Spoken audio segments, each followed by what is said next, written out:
Welcome to Utah Stories. My name is Rich Marcosian. I'm the publisher of Utah Stories magazine and the host of the program. So today on the program, I want to talk about public housing and rent controls. Why has the idea, which it sounds like a wonderful idea, to provide public housing to poor people who can't afford rent, who can't afford to live in places, why has it never lived up to the dream? And why have rent controls also typically failed?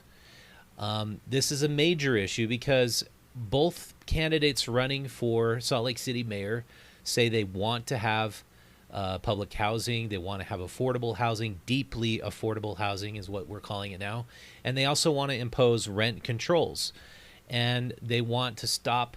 I don't know actually if both candidates say they want to stop landlords charging exorbitant amounts, but they want to provide affordable housing. And typically in the past, rent controls have been a major component to keeping affordable housing intact.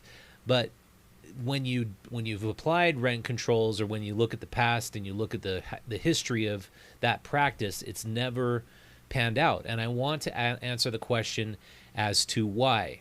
And so I want to play a video for you now, way back from the 1970s. We're going back to 1978.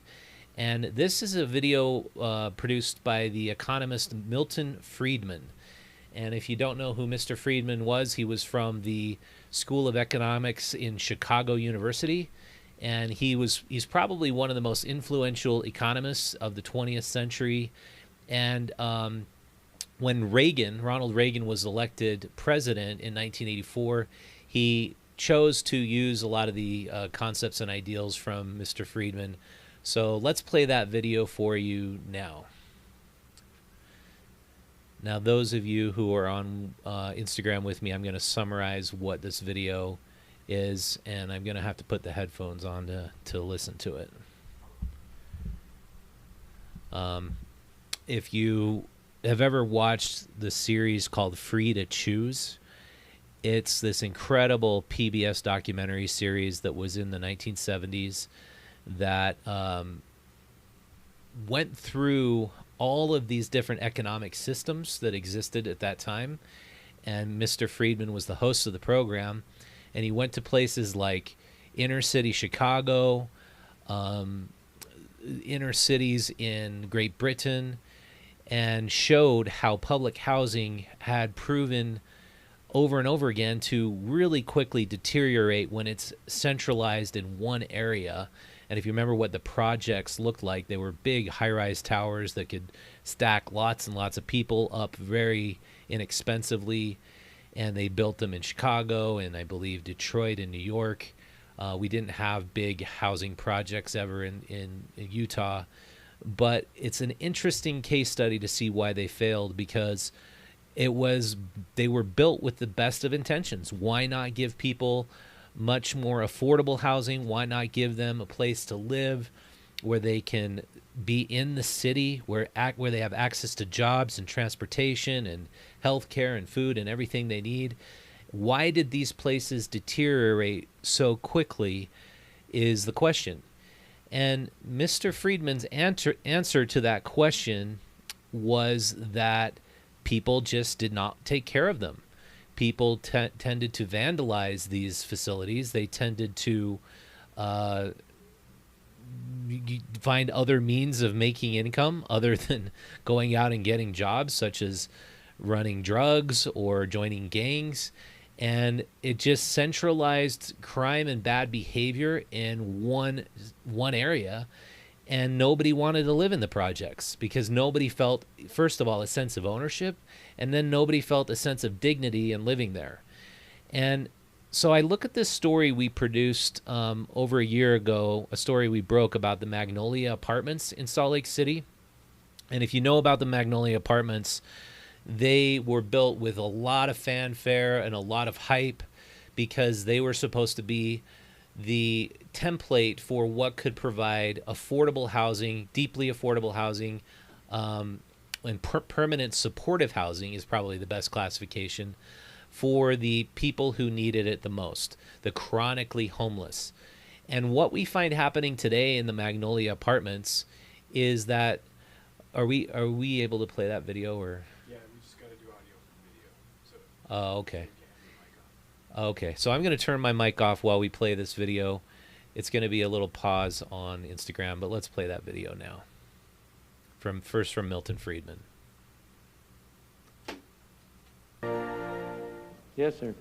I have a question about public housing. Sure. I agree with you when you say that the number of dwellings destroyed is greater than the number of dwellings put up.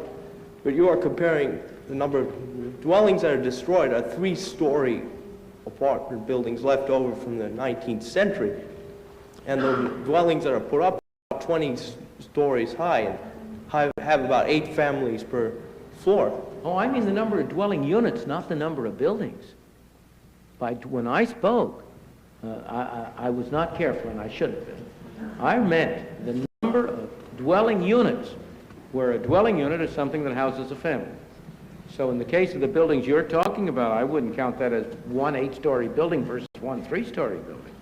But the number of dwelling units built is less than the number destroyed. How does that improve the housing? Maybe you dislike the public housing because of the institutional look to it, and that looks more like a hotel and looks less homely.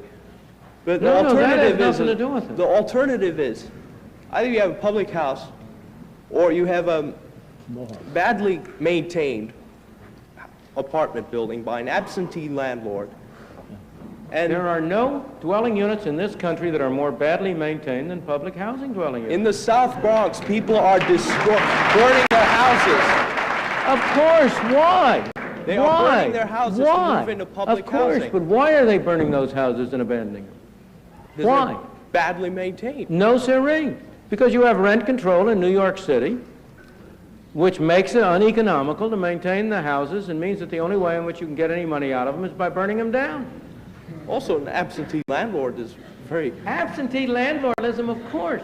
But you mean to say that the public housing units are not absentee landlords?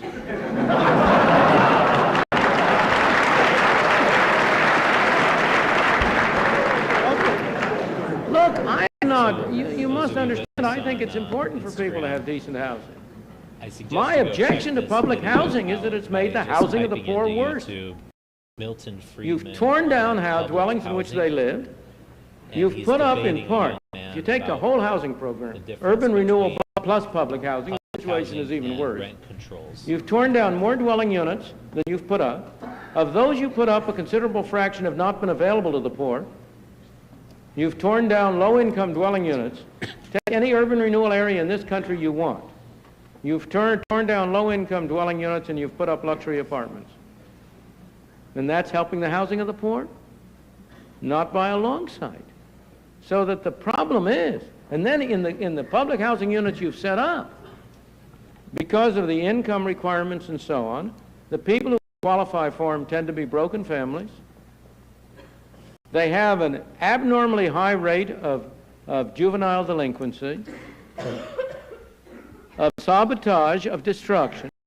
They are poorly maintained. So Mr. Freedman You see, the is problem saying that this young man is illustrating public housing is a tendency that we often have they to take the will for the attract deed.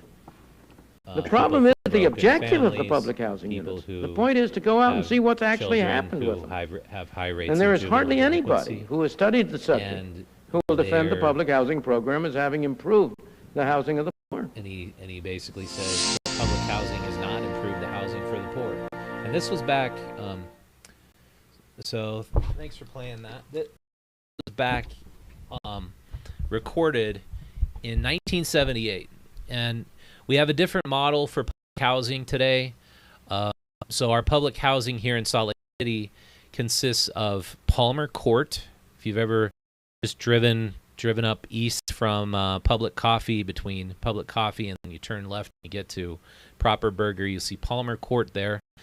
I stood out in front of that place for an hour and a half just to kind of get a sense of what goes on there.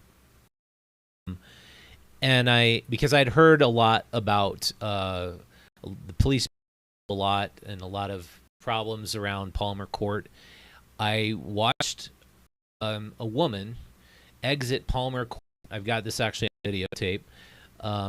She exits the Palmer court. She goes to the cheap motel that's right next door. Somebody's telling her to come in. I watch a car pull up. She joins the gentleman in the room there, and you can only suspect what was going on, but that was one activity. I saw a guy kind of shuffling around on a bike, and so even though it's in a good neighborhood still, like that's still a decent neighborhood, you can see what's going on there is rather than people using the hand up, they're using the hand up to commit crimes and deteriorate. Why is this? Why does that always happen with public housing?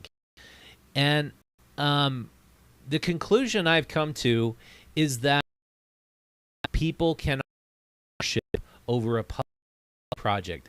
You put a homeless person into a public housing project, and I have another interview. Been in public housing. He's in Grace Mary Manor. He's been there for 3 years. He says, I'm not homeless than I was before I entered Grace Mary, other than now I've got somebody telling me how I need to live, what I need to do, what I can say.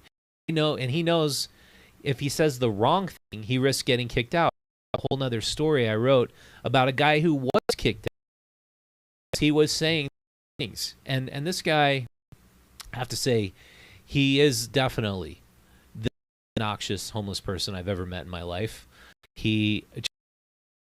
All these conspiracy theories, he's extreme right-wing, just extremely obnoxious.